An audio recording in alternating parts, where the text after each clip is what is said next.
Jadi di sini nanti kita akan mencoba ya, device monitoring dan manajemen. Tapi di sini nanti sifatnya hanya teori, ya. Nanti prakteknya minggu depan ya, teman 10, 11, teman 11 itu belum. Nanti prakteknya mungkin di pertemuan ke-13 ya, prakteknya pakai menggunakan paket threshold ya. Jadi nanti di sini tujuannya adalah ini menjelaskan fiturnya, ya.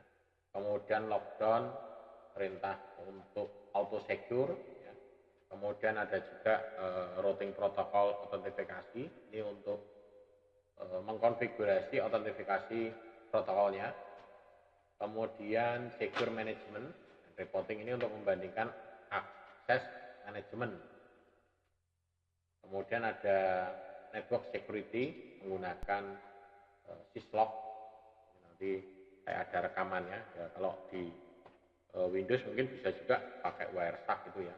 Syslog itu sebenarnya merekam semua kejadian percakapan yang ada di lalu lintas datanya ya, yang ada di jaringan kita. Jadi di syslognya akan muncul seperti itu rekam. Kemudian ada NTP konfigurasi, SNMP konfigurasi. Ya.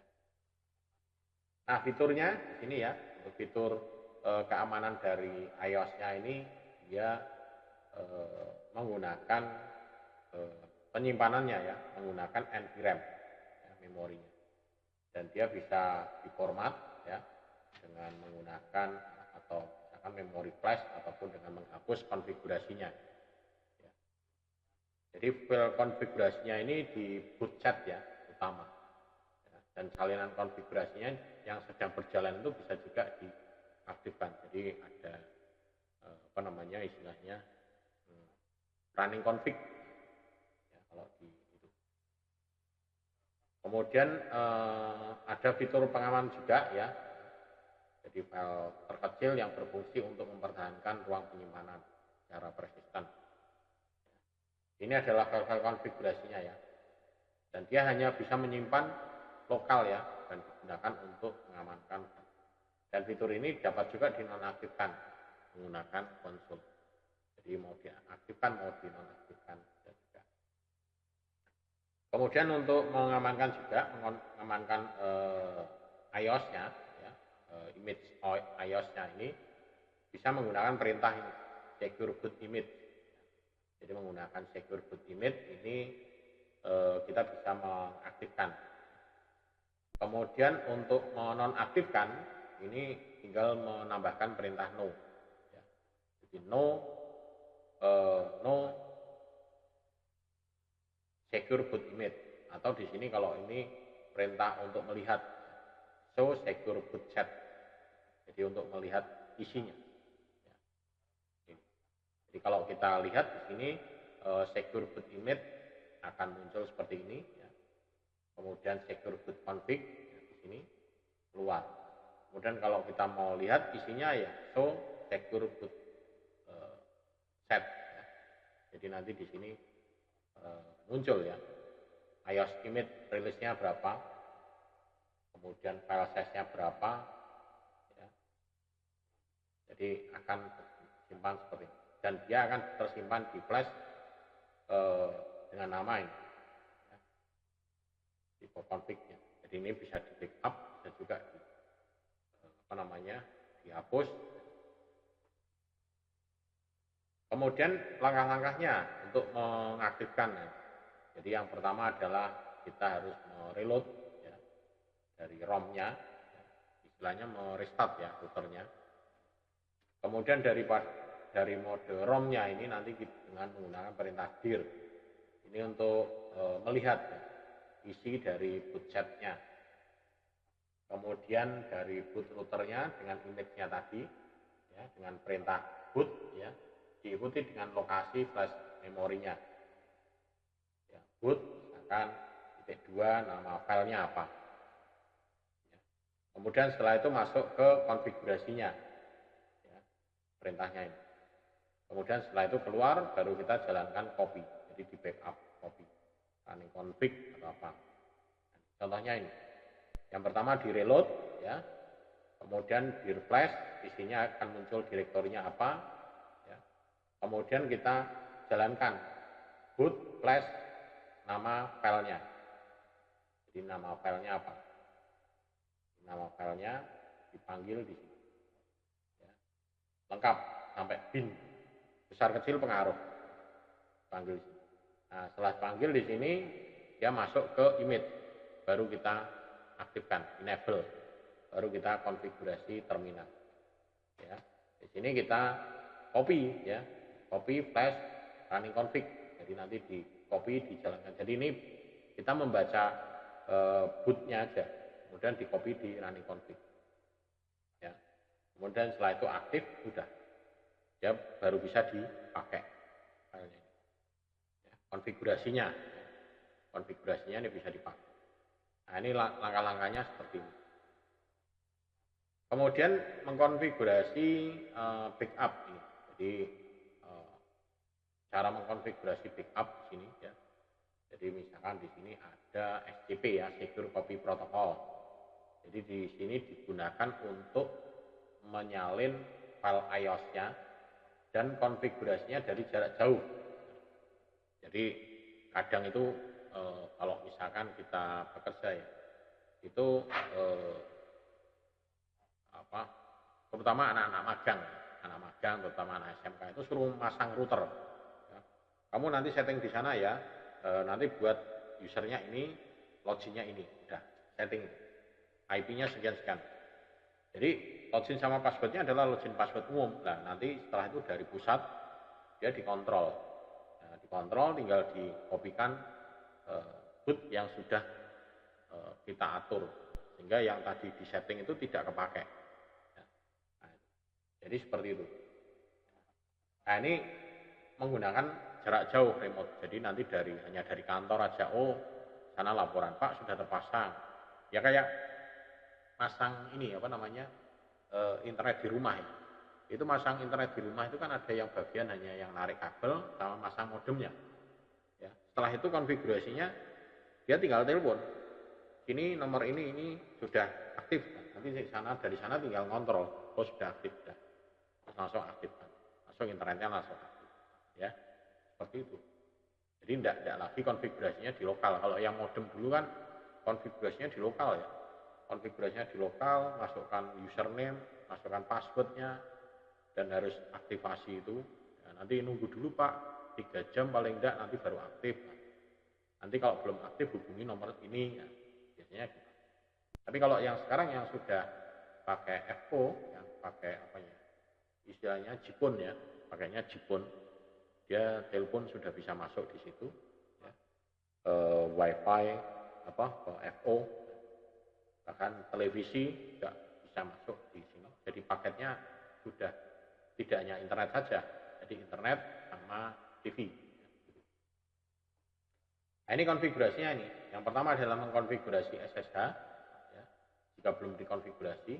Kemudian setelah itu adalah autentifikasi lokalnya, mengkonfigurasi setidaknya satu pengguna database lokal dengan tingkat hak istimewa. Jadi harus ada satu user yang memiliki hak akses yang paling tinggi. Kemudian setelah itu adalah langkah ketiga adalah mengaktifkan triple A-nya, ya, triple A, new model di sini. Kemudian gunakan perintah autentifikasi login default. Ini menentukan bahwa database lokal digunakan untuk autentifikasi. Ya. Kemudian yang kelima, ini gunakan perintah untuk exit mode, ya, exit default lokal. Ya. Dan ini untuk mengkonfigurasi otorisasinya. Ya. Angka yang keenam adalah menggunakan perintah IP SCP server enable untuk mengaktifkan fungsionalitas dari sisi server SCP-nya, ya, dari Secure Copy Protocolnya. Langkahnya adalah ini, ya. Yang pertama ini, jadi ini adalah untuk mengaktifkan SSH. Ini privilege untuk mengaktifkan SSH. Kemudian kalau sudah, ini kita membuat login privilege 15, ya, berarti hak akses yang paling tinggi dengan dengan login namanya Bob, ya, passwordnya adalah ini Cisco 12345. Nah, kemudian setelah itu kita buat akses untuk triple A, ya, new model autentifikasi login default lokal, kemudian autentifikasinya exit mode lokal, IP SCP-nya server enable, sudah. Nah, setelah ini baru masuk ke ini di router 2-nya, di copy flash dari backupnya ini. Jadi, kemudian di sini tinggal dimasukkan address remote-nya. Jadi remote-nya ini IP-nya adalah IP-nya dari sisi ini. Ya. Kemudian destination-nya, username-nya adalah Bob. Jadi ini adalah IP-nya R1. Ini IP-nya R1. Ya, R1. Kemudian username-nya adalah Bob. Bob tadi yang dibuat di sini. Ya, Bob. Kemudian setelah itu adalah kita membackup R2 backup config, ya, setting backup. Nanti akan diminta passwordnya apa? Cisco 12345. Sudah selesai. Ya, ini menggunakan mode remote. Ya, tapi SSH-nya harus jalan dulu, koneksi jaringan harus jalan dulu. Ya. Modelnya seperti ini. Kemudian ini cara memulihkan kata sandi. Ini istilahnya mereset atau merestore password. Ya. Ini langkah-langkahnya adalah ini, ada 14 langkah. Ya. Ini pertama hubungan ke port konsol, karena kalau yang namanya memulihkan kata sandi ini kita tidak bisa lewat jarak jauh, harus dari alat yang dekat. Ya, alat dekat menggunakan apa koneksinya? Ya menggunakan konsol, ya, konsolnya. Jadi kita gunakan konsolnya, kemudian habis itu nanti catat pengaturan registrasi konfigurasinya, terus routernya, langsung tampilannya aja ya. Jadi memulihkan kata sandinya. Pertama aktifkan dengan menggunakan no service password instruction. Ya. Jadi di sini nanti semua password akan disable, jadi akan kelihatan. Ya. Jadi bisa kebaca. Jadi inskripsinya akan kebuka semua. Ya. Kemudian habis itu kita coba no service password encryption, kemudian kita jalankan running config. Nanti di sini akan kelihatan semua. Bahwa ini sudah tidak aktif. Tapi nanti passwordnya akan muncul kelihatan dengan menggunakan tidak transkripsi lah. Ya. Baru nanti dari situ nanti bisa kita ubah passwordnya. Jadi ini untuk memulihkan perangkat setelah perintah no service dimasukkan mulai urutan yang lain. Ya. Jadi nanti langkah-langkahnya itu. Kemudian untuk protokol ini, ya istilahnya ada recovery CDP ya dan LLDP. CDP ini Cisco Discovery Protocol. Ini contoh layanan diaktifkan secara default pada Cisco router. Sementara yang link layer Discovery Protocol ini adalah standar yang terbuka, open standard ya, yang dapat diaktifkan pada perangkat Cisco serta perangkat vendor lain yang mendukung LLDP. Jadi kalau yang protokol ini hanya murni untuk pada perangkat router Cisco. Sementara kalau yang LLDP ini bisa untuk perangkat atau vendor yang lain. Tapi yang mendukung support untuk yang LLDP. Ya. Jadi maksud dari CDP dan LLDP adalah untuk memudahkan administrator menemukan dan memecahkan masalah perangkat lain di jaringan. Tapi karena implikasi keamanannya, maka protokol ini harus digunakan dengan hati-hati. Jadi kalau tidak dipakai, ya protokol ini ditutup aja. Jadi perangkat ini ya seharusnya dinonaktifkan fiturnya ini. Jadi harus dinonaktifkan. Karena kalau kebuka, ya, untuk keamanannya kurang terjamin. Nah ini konfigurasinya ini, baik LLDP maupun CDP ya, sama. Misalnya segini dari R1 LLDP run. Ya. Jadi N, kemudian kita lihat show CDP neighborhood detail. maka di sini nanti akan muncul device ID S1, ya, ada entry address-nya, IP-nya berapa, ya, platformnya apa, di sini interface-nya apa saja, kemudian versinya berapa. Ya. Kemudian kalau show LDP neighborhood, nah, neighborhood berarti yang ketetanggaannya. Kalau yang ini punyanya dia sendiri, punyanya R1. Kalau yang ini adalah tetanggaannya, yang terhubung di R1. Ya. Jadi di sini ada lokal gigabyte port 1, ya, dan ada ini SSID-nya, kemudian port ID-nya, ya, ada port description-nya, ya, kemudian sistem name-nya, ya. Jadi yang bertanya ini kalau muncul ada banyak, ya nanti di sini akan muncul banyak sekali, ya, ada banyak sekali. Ini kebetulan di sini yang saya capture hanya satu, ya, yang di capture hanya satu. Ini saya capture supaya Anda mudah, ya. Lihatnya kalau saya demokan nanti berupa animasi nanti. Kalau ini kan terekam di PowerPoint, tapi kalau berupa dalam video praktek ini, saya menggunakan praktek ini. Nanti prakteknya dikumpulkan aja di pertemuan ke 12, ya. Mulai nanti pertemuan 12,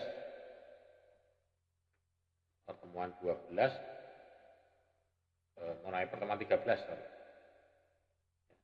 Nanti 13, 12 sih ada sih demonya tok nanti. Nanti 13, 14, 15, 16 nanti isinya praktek, ya, prakteknya, ya. Kemudian ini fitur-fiturnya, ya, ini fiturnya yang apa yang harus diaktifkan dan apa yang harus di nonaktifkan. Misalkan kayak ini CDP ini enable, tapi kondisi tertentu ya sebaiknya di disable seperti yang LLDP. Kemudian konfigurasi auto loading ini disable, FTP server ya disable, jadi ini diaktifkan bila perlu aja. TFTP juga disable, ya. Ini NTP-nya ini di sini disable. Kemudian paket assembler ini disable juga, ini enable. Kemudian TCP dan UDP-nya ini enable. Jadi tidak semuanya diaktifkan, ya. Ya memang sebaiknya gitu, ya. Pabrik diaktifkan, wong nggak dipakai diaktifkan, ya. Terutama yang berhubungan dengan remote, ya, tool remote nggak dipakai, udah dinonaktifkan aja. Nanti kalau pas mau butuh baru diaktifkan, ya. Kecuali kalau kita menghandle perusahaan yang skalanya besar. Tapi biasanya kalau gitu yang handle bukan kita sendiri, ada tim. Nah, kita di luar, ya, ada trouble. Tolong dong FTP-nya itu diaktifkan, karena dari kantor mengaktifkan FTP-nya udah langsung dari luar bisa mengakses. Setelah itu sudah tutup lagi, jangan dibiarkan dibuka terus. FTP itu jangan dibiarkan dibuka terus, ya, dibuka pada saat diperlukan. Tapi kalau tidak diperlukan, tidak perlu diaktifkan, ya. Misalkan kita kerja, ya, di kantor, ya, buat coding, kemudian kita mau melanjutkan di rumah, ya udah buka dulu, nanti sampai rumah login pakai FTP. Setelah selesai ditutup lagi. Tutupnya dari mana? Apakah dari kantor? Enggak, dari luar itu bisa. Langsung begitu tutup nanti langsung FTP-nya putus. Ya. Jadi seperti itu. FTP, TFTP, kemudian apalagi sifatnya remote SSH. Nah ini diaktifkan bila perlu saja. Ini juga ada SNMP, ini enable. HTTPS ini juga tergantung kebutuhannya. DNS ini juga kebutuhannya. Kalau tidak menggunakan DNS ya mending dinonaktifkan. ICMP, apalagi ICMP ini ya diaktifkan bila perlu saja. ICMP kan ini untuk ping, ya, ini potensial untuk serangan DDoS ICMP ini. Kemudian IP secure routing, nah, ini ada ICMP mass reply, ini dinonaktifkan. Jadi Kemudian ada juga ini ya, pengaturan keamanan yang direkomendasikan di sini juga ada. LLDP ini harus dinonaktifkan secara global atau per interface jika tidak diperlukan. Ini tidak perlu diaktifkan. Kemudian konfigurasi autoloading ini harus tetap dinonaktifkan ya saat tidak digunakan oleh router. Di sini ada keterangannya, harus tetap dinonaktifkan ya, saat tidak digunakan. FTP di sini. Ini harus dinonaktifkan bila tidak diperlukan. Karena ini memang sumber potensial serangan itu bisa masuk dari sini, FTP. TFTP juga sama, harus dinonaktifkan ketika tidak diperlukan. Kemudian NTP, ini harus tetap dinonaktifkan ketika tidak diperlukan, NTP.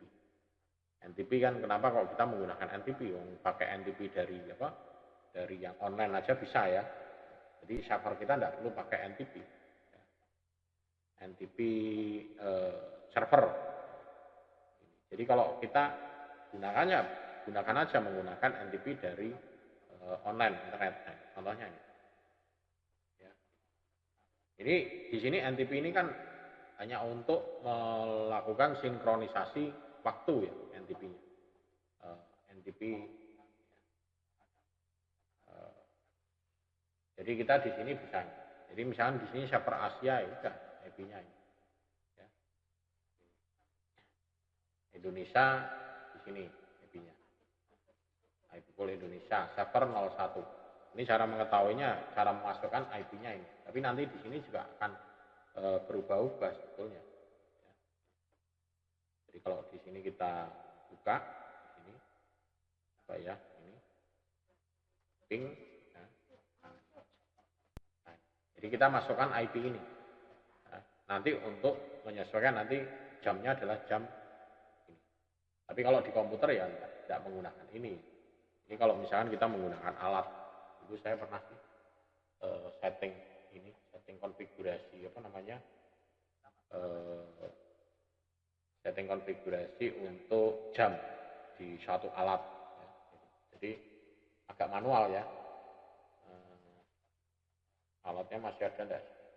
Software enggak ada. Ya. Jadi aplikasinya sih ada. Coba aplikasinya ada enggak?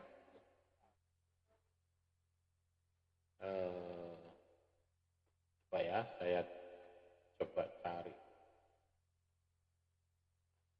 Tapi kalau enggak ada ya sudah. Tapi kita ayo nyari-nyari ini ya. Nah, ya sudah. Enggak ada ya. Kita nyari-nyari. Jadi ini bisa dimasukkan lah di IP-nya. Jadi untuk setting. Ya. Kemudian ada juga ini paket assembler. Ini harus secara eksplisit dinonaktifkan juga. TCP UDP ini dinonaktifkan layanan ini secara eksplisit. Ya. Jadi kita harus bisa memilah. ICMP nonaktifkan jika tidak diperlukan. Karena ICMP hanya untuk menguji saja, menguji jaringan. Nah, jadi ada beberapa yang perlu di. Kemudian untuk Cisco Auto Secure, ini dapat mengunci fungsi bidang manajemen dan layanan bidang yang sifatnya routing ya, yang fungsi untuk routernya. Ada beberapa layanan di sini, jadi bisa menggunakan boot TP, CDP, FTP, TFTP. Jadi kita bisa menggunakan ini. Jadi untuk melakukan ya auto secure. Ya. Kemudian pemberatan secara hukum menggunakan banner. Misalkan. Jadi banner-bannernya bisa diaktifkan. Jadi kalau misalkan sudah masuk, login ini hanya boleh diakses oleh si admin. Selain itu tidak boleh mengakses. Ya. Kemudian kata sandi dan fungsi login yang aman, kata sandi yang penting, ya, kombinasinya. NTP-nya, ya, akses SSH yang aman. Ya. Kemudian layanan penyadap TCP/IP. layanan penyadap TCP IP ini kalau bisa digambarkan, dicontohkan, kemarin banyak ya, tapi ini yang paling umum aja ya, yang saya tunjukkan, yang neko-neko enggak usah. Ya, ini pakainya Wireshark. Jadi di sini ada layanannya, nanti di sini bisa menggunakan ini. Jadi kita di sini bisa melihat protokolnya yang ini apa di sini. Ya. Ada TCP, ada UDP, ada ICMP. ICMP kalau kita mau filter di sini juga bisa. Ya. ICMP, misalkan kita filter. Ya. ICMP, ya. Begitu kita buka di sini, ya. Ini kan perintahnya ini. Nah, nanti akan kelihatan muncul, saya besarkan. Begitu saya di sini lakukan perintah ping, ya, google.com, ya, nah, maka di sini langsung terekam. Nah, ya, oh google.com, ya muncul di sini, ya terekam. Nah ini adalah salah satu fitur untuk menyadap, ya, layanan untuk menyadap, ya, pakai Wireshark, bisa pakai Nmap, bisa pakai sniper, ya. Sniper atau mungkin apa ya, sniping ya, sniper ya.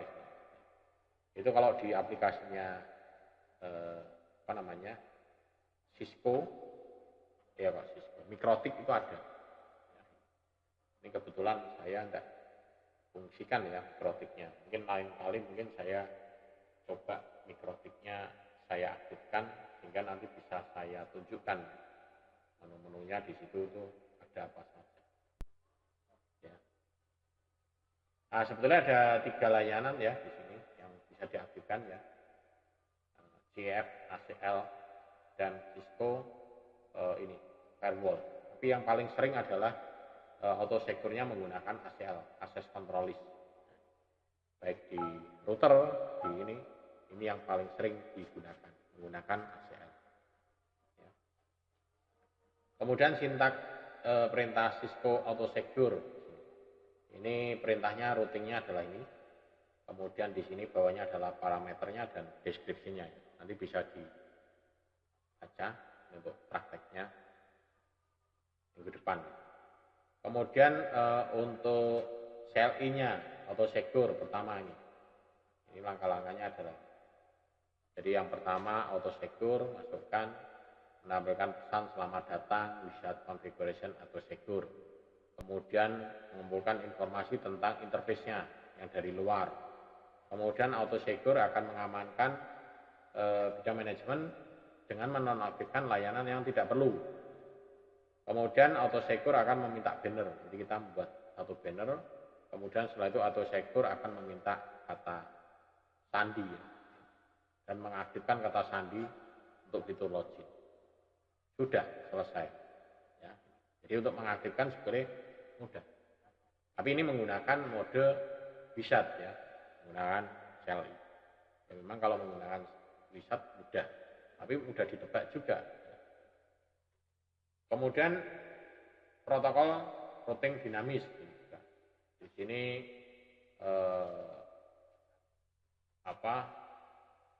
ada beberapa aktivitas ya. Terutama di sini kalau yang dinamis itu adalah dia mencoba menemukan jaringan dan memelihara tabel routingnya. Karena dinamis sifatnya. Keuntungannya adalah di sini ya, yang menggunakan protokol dinamis ini adalah kemampuannya ya untuk memilih jalur yang terbaik dan kemampuan untuk secara otomatis menemukan jalur terbaik ya. Jadi kalau ada perubahan, topologi dia akan secara otomatis dia akan menemukan routing. Kemudian protokol dinamis ini juga memungkinkan routing untuk secara otomatis dengan mempelajari jaringan dan routing lain. Jadi dia akan mempelajari, ya, namanya otomatis ya. Ya. Tapi ada kelemahannya di sini. Ya. Kelemahannya adalah resource-nya sangat berat. Ya. Istilahnya resource-nya itu butuh resource yang sangat tinggi.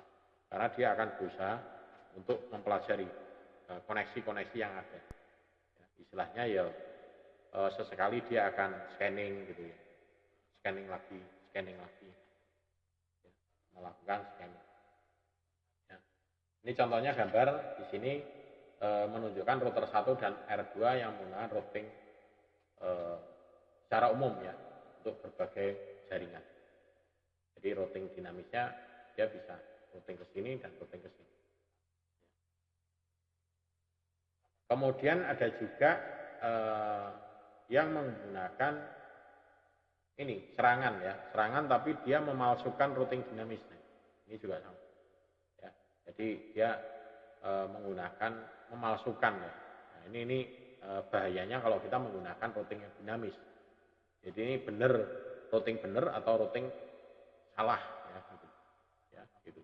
Jadi misalkan alamat situs web ini situs ini benar atau tidak karena diroutingkan lari ke sana ya, gitu. Dan ini sistem routing ini ya yang dinamis ini dapat diserang dengan menggunakan routing jaringan yang teman sejawatnya atau dengan memalsukan informasi. Jadi saya membuka informasi, linknya ini, informasi tentang misalkan pendaftaran secara gratis. Nah, jadi saya istilahnya kayak, nah itu routingnya bisa disalahgunakan. Dan informasi routing ini, yang spoofing ya, memasukkan ini, umumnya dapat digunakan untuk menyebabkan sistem saling memberi informasi yang sama. Jadi, dan menyebabkan terjadinya nanti serangan DDoS. Atau menyebabkan lalu lintas mengikuti jalur yang biasanya tidak diikuti. Yaitu karena ada kesalahan, ya bukan kesalahan, tapi memang disengaja diroutingkan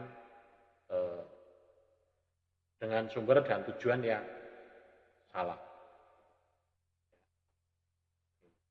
Jadi konsekuensinya adalah ini ya, dipalsukan, mengarahkan lalu lintas untuk membuat loop routing dan mengarahkan lalu lintas sehingga dapat dipantau pada link yang tidak aman, sehingga aktivitas kita itu bisa tertangkap.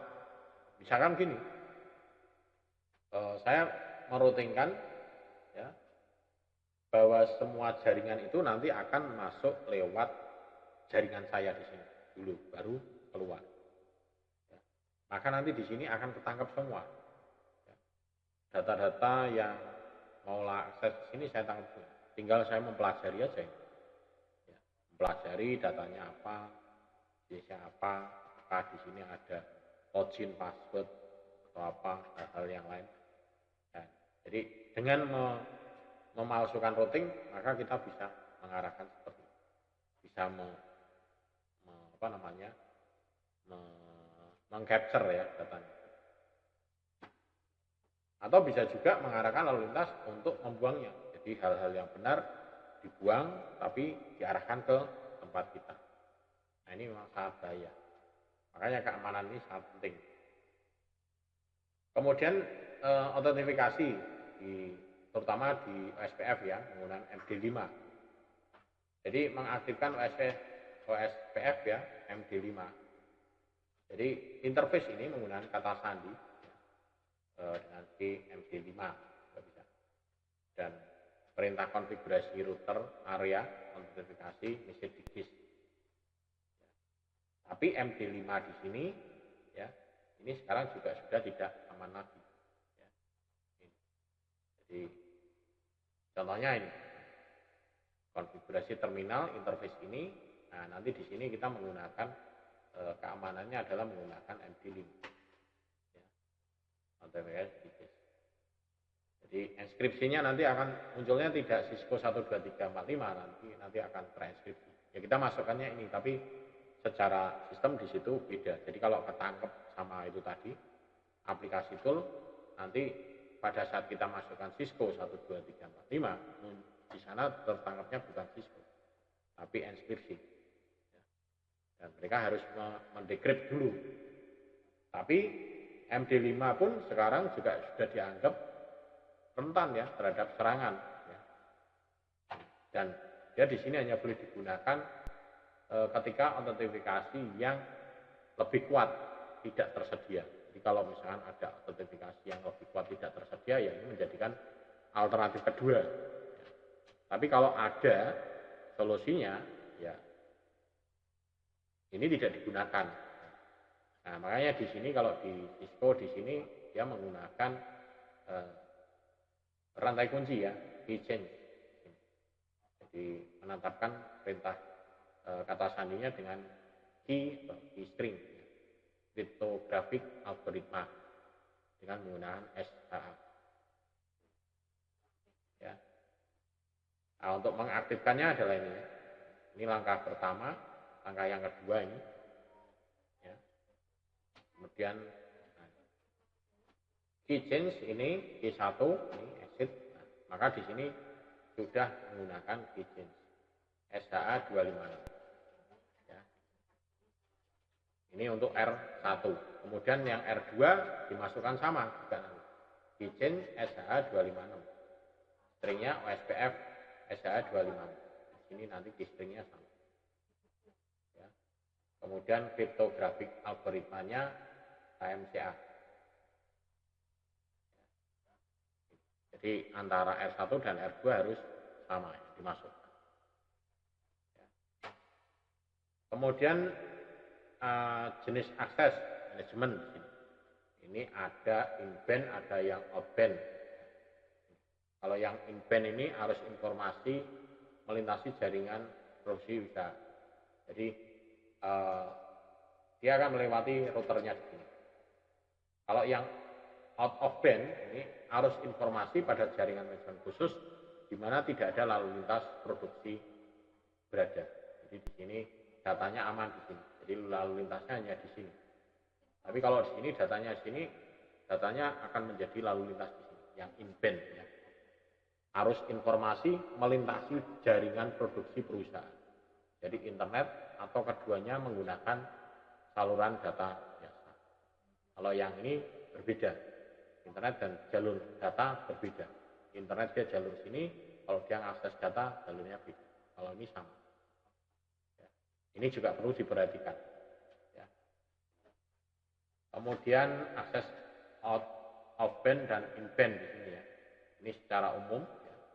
Istilahnya dikatakan OOB ini memberikan tingkat keamanan yang tinggi, tapi mengurangi risiko melewati protokol manajemen yang aman ya melalui jarak produksi itu tadi. Ya. Kalau yang in-band di sini, ini berlaku hanya untuk perangkat yang perlu dikelola atau dipantau. Di sini harus menggunakan IP secure, SSH atau SSL. Ya. Dan memutuskan apakah saluran manajemen perlu dibuka setiap saat. Jadi ini pedoman untuk yang OOB dan yang in-band. Kemudian syslog. Nah, syslog itu sebetulnya sama seperti tadi ya, wireshark ya. Jadi dia itu cuman bedanya kalau syslog di sini tuh yang bisa kita tangkap di sini adalah routernya, switch, server aplikasi, firewall, dan jadi bisa memori ya. Ini yang kita tangkap adalah di sini bisa memori ya, bisa hardware, bisa paket-paketnya syslog. Jadi lebih lengkap ya. Jadi untuk syslog.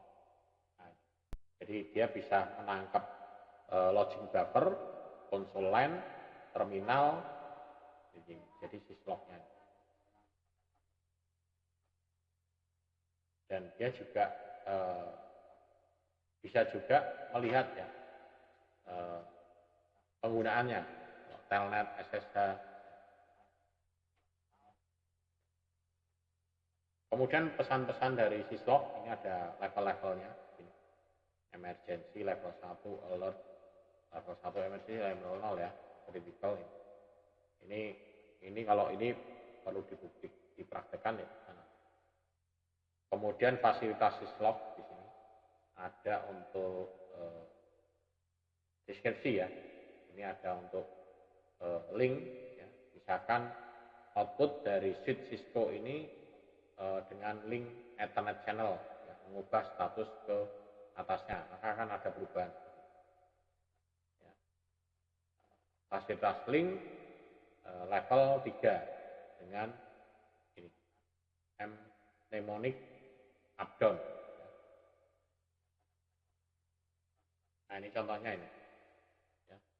Konfigurasi untuk service timestamp log date, ya. Jadi biasanya dipakai untuk melakukan cek konfigurasi terminal interface ini shutdown, dimatikan, exit, kemudian service time log date. Nah, ini berarti di sini akan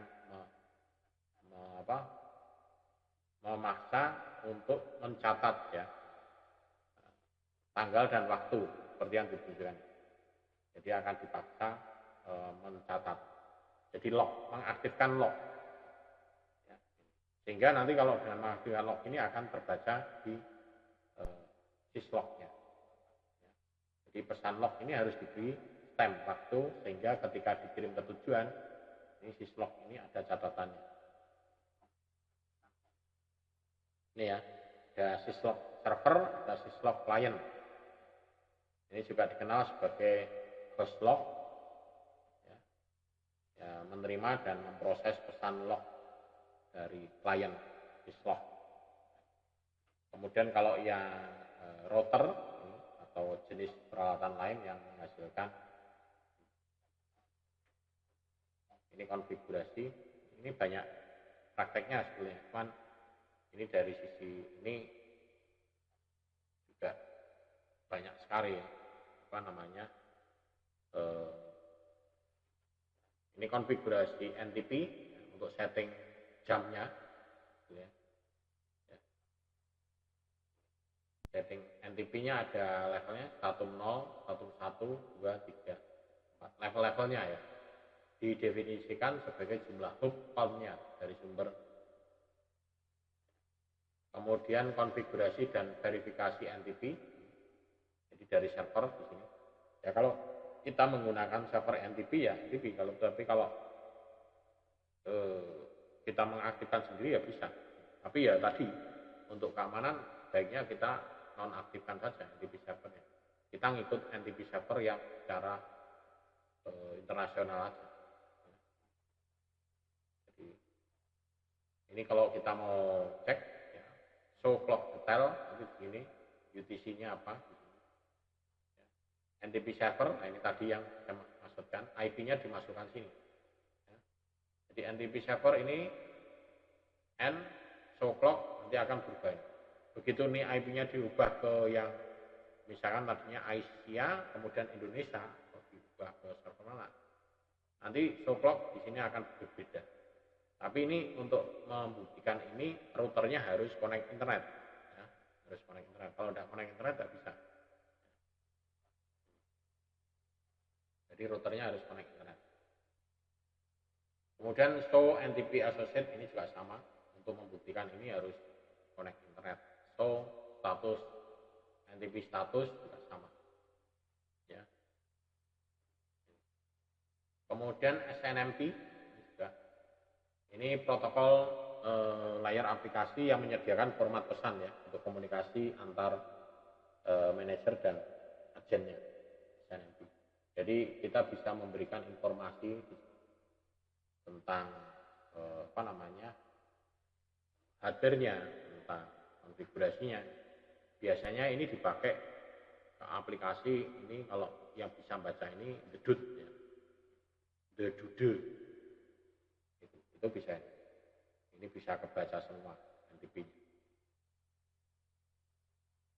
Ini operasi NTP-nya ada get sama set, ini deskripsinya ya bawahnya. Kemudian basis informasi manajemen NIP, ya, ini mengatur variabel secara hierarki. Ada NIP ID-nya untuk versinya. Oke, mungkin ini yang bisa saya sampaikan, ya. Ini istilah-istilah nanti bisa dibaca. Nah, ini juga konfigurasi keamanan SNMP. Langkah pertama adalah ini. Nah, ini mempraktekkan semua. Cuman kalau mempraktekkan ini hanya bisa dipraktekkan, tapi nanti untuk mengujinya susah ini. Jadi misalkan ini konfigurasi ACL. Ini untuk konfigurasi ACL ya. Konfigurasi SNMP. Nah, untuk verifikasinya ya, IP access list standar permit. Jadi nanti di sini berarti diizinkan ya. Kemudian kalau kita juga untuk memverifikasi show running include SNMP. Berarti nanti di sini akan yang include SNMP, berarti nanti di sini usernya siapa, engine-nya, group name-nya apa. Ini adalah tools ya yang bisa MIP browser setting ya untuk bisa mengkonfigurasi secara GUI, ya, secara grafik service. Jadi Anda bisa mungkin Anda bisa cari ya, manage engine MIP ya, MIP browser setting, nanti bisa dicari. Tapi ya nyari ini harus ada alatnya di sini ya. Alatnya nanti ya bisa router, bisa mikrotik, nanti bisa disetting untuk sebagai target. Atau yang paling umum adalah menggunakan aplikasi The Dude ya. The Dude ya. The Dude. Nah, jadi The Dude. Kalau ini The Dude ini punyanya apa namanya mikrotik ya. Kalau yang saya lihat ini The Dude ini kalau saya lihat gambarnya adalah The Dude ini saya gambarnya ini. Jadi dia bisa melihat dulu, nah, tampilannya seperti ini. The Dude. Nah, ini. Nah, The Dude. Jadi kita bisa memanage jaringan-jaringan ini seperti ini. Ya. Tapi memang harus terhubung ya. Makanya ini kalau kita mau mempraktekkan ini ya, ini besarkan. Nah, ya persis seperti apa namanya paket reset, tapi ini lebih ke hardware-nya langsung. Jadi kita ngeklik ini bisa masuk, ngeklik ini bisa masuk, ngeklik ini bisa masuk. Jadi ini menggambarkan topologi di perusahaan kita atau di tempat kerja kita. Oh ini nanti pasang, ini nyambungnya ke sini, loginya ini. Bahkan kita langsung kontrol ke sini, akses bisa. Klik akses kontrol. Jadi menggunakan dedut. Kalau yang ini hampir sama sih, ini management engine MIP browser. Ini management engine MIP browser free. Ini free sebetulnya juga. Kalau kita cari ya, coba ya, manage engine ya, MIP browser ya. Ada juga ya, free tools free ya.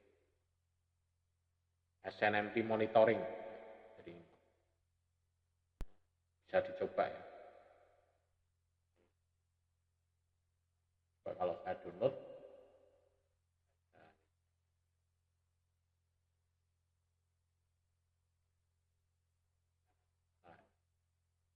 simpan, coba ya, kita download, masuk download, simpan. Nanti saya coba saya install. Jadi tampilannya seperti ini. Ya, tapi ya kita harus dapat targetnya mana ya kita konfigurasi. Kalau tidak ada ya percuma. Makanya kalau di sini serba repot kalau online karena hardware-nya tidak ada yang bisa kita remote. Nah ini yang tadi yang saya demokan adalah menggunakan Wersak. Ini untuk menangkap paket ya, menangkap paket SNMP juga bisa. Jadi nanti di sini kalau ada SNMP ya kita akan muncul paket-paketnya ini ke filter. Tadi yang kebetulan yang saya demokan adalah ICMP. Nah, nanti di sini akan muncul detail datanya SNMP-nya apa. Ya, menangkap. Jadi menangkap gitu. Ini lab konfigurasinya. Ya mungkin ini besok aja ya, konfigurasi complete following. Ya, konfigurasi SNMP, Secure ACL. Kemudian konfigurasi syslog. Ya. Oke, mungkin itu yang bisa saya sampaikan. Nanti untuk praktek-praktek yang lainnya nanti bisa saya praktekkan minggu depan ya.